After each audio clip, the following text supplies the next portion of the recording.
Hey guys! This week we have been looking at words that end in ET, where the E says I because it's in an unstressed syllable. So today we're going to learn about a vocabulary word that isn't used that often, but the word is comet. You've probably heard this word before.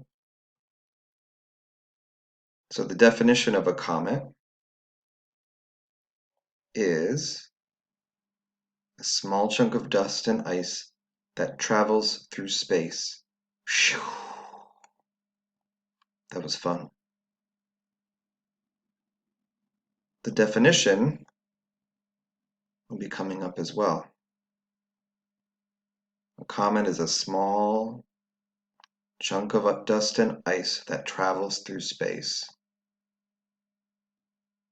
A sentence that would help show what a comet is would be Chelsea and her dad saw a comet shooting through the night sky on television one night. All right,